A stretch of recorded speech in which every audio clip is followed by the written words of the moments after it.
hasib a cead, Naidheachdan Neònach. Bríomh scéalach na haich nach ma ha. Ha teachgadach ac yn mynd fod fos gyda ffacol gaelig na siachgain, nôl gyd sa teinith. Ha Angusina fos gyda ffacol gaelig na siachgain, graag wili oofysach troi heile gyfel siachgain y fod, siachat myd ha.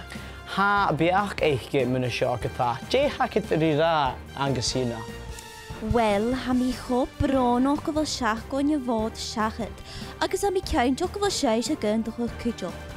Ach, na godroch, ha biach gagym. Ha mysio smyn o'ch o'ch gymachor gael y hwla syd la poplwch y liga siachat, gos ha mi barog lai yn aging ag y fod. Agos ha siw dyn fiach yn byr dynia mar eisiau plwyr Neònach yn noleg y heachnach gwrs barog lai yn ein ag y fod. Wel, chanol rian gyfel dyna aw na chael y smyn o'ch o'ch gynnau siach go'n y fod yn iach go'n y siar gan flion y. Wel, chwrs yn siarn tasach e. Sy'n ac yma ha na Naidheachdan Neònach.